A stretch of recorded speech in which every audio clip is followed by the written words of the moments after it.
Change your circumstances by changing your attitude. The law of self-sabotage. The greatest discovery of my generation is the fact that human beings can alter their lives by altering their attitudes of mind.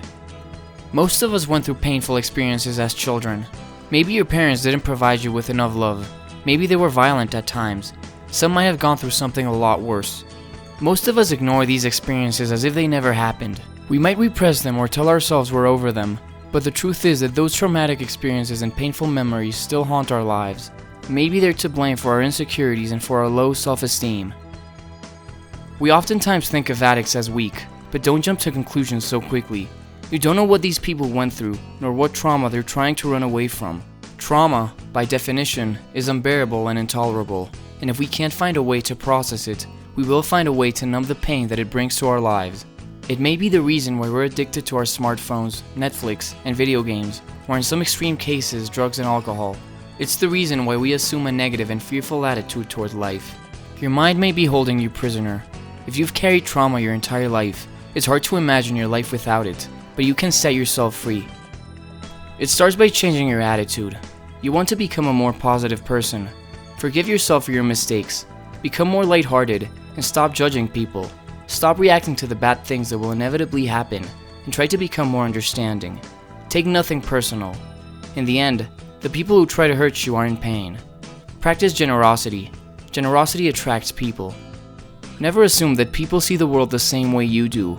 You perceive reality in your own personal way. You label certain things and events as good or bad, but reality is subjective. The world simply exists as it is.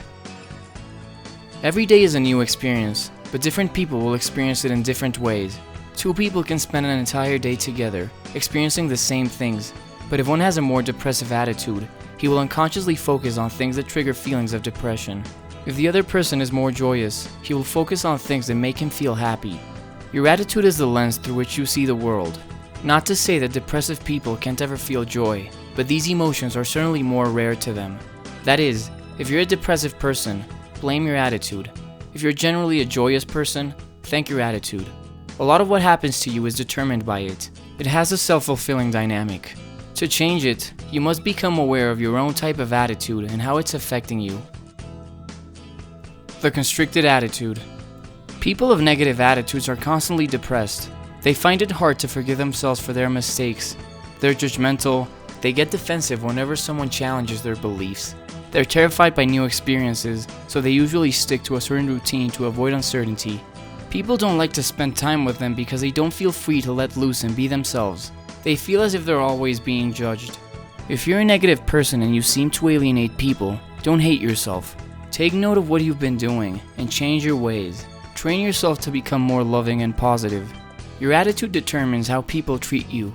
This is good news because it's something you can change. It takes effort, but it can be done.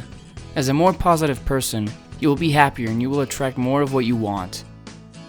It's normal to feel uncomfortable in unfamiliar places and situations, but panicking whenever things get just a little bit unfamiliar is exclusive to people of negative attitudes. They're terrified of uncertainty, so they avoid it at all costs, even when it has the potential to improve their lives. This is especially unfortunate because their fear is to blame for the bad things that happen to them, and the reason why they avoid situations that could maybe help them. They're used to bad things happening to them. They may be unhappy, but they at least know what's coming. Something that could benefit their lives is unknown territory to them, so they unconsciously run away from it. It seems like the only way out of their discomfort. This is the essence of the law of self-sabotage. Your job as a student of human nature is to identify the negative attitudes that seem to have taken control of your life and rid yourself of them. These are some common negative attitudes. The hostile attitude. People who are born to hurtful parents tend to develop this attitude.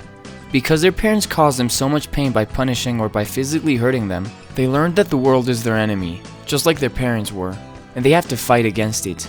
They rebel by becoming hostile, and as adults, their attitude angers other people and pushes them away, further confirming their belief that the world is against them.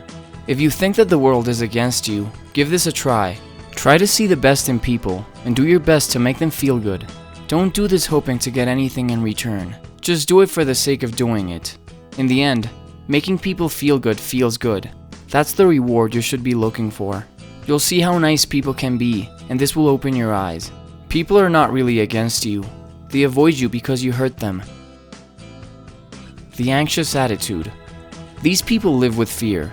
They assume life is harder than it has to be, and that no one is to be trusted. This brings a great deal of anxiety to their lives, and their anxiety pushes them to keep their lives simple. They have strict habits and routines that are meant to keep uncertainty out of their lives. They please people to avoid having to deal with their dark sides. Their fear of discomfort is extremely strong, and they do everything they can to avoid it. If you have an anxious attitude, put yourself in uncomfortable situations. Realize for yourself that your fears are not as terrifying as you think they are. The avoidant attitude. These people say they want to accomplish great things, but they're extremely insecure and are terrified of criticism, which is why they never start anything. They avoid any kind of responsibility and they can't seem to commit to anything, so they constantly change jobs and they come up with the perfect excuse to get out of an intimate relationship. This makes sense, considering that the more time they spend around their co-workers and with a boyfriend or girlfriend, the more apparent their flaws become, and the more likely these people are to criticize them. If you have an avoidant attitude, the advice is the same as for the people with an anxious attitude. Face your fears. Do that which scares you, and you will realize that you're exaggerating your fears, and committing to a job and a relationship is not as scary as you thought. Criticism can't kill you. The depressive attitude. More often than not, these people don't know why they feel so ashamed of themselves. They had unloving parents who caused them to feel worthless for the rest of their lives. As adults, they can't seem to find a reason to live. They believe there is no purpose to life. They assume that their loved ones will eventually abandon them, so they like to spend a lot of time alone. They are rarely happy, and because they don't feel worthy of success, they will self-sabotage if they happen to achieve it. If you have a depressive attitude, realize that your depression won't last forever. Find a way to lift your mood. Working on some creative project will give you a purpose and it will often raise your self-esteem.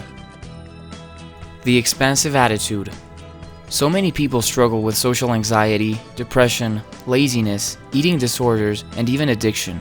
If you struggle with a fair amount of these and you're like most people, you focus on fixing these problems one by one, often with no success. But it's far wiser to look inward and focusing on becoming a more positive person, hard as it may be.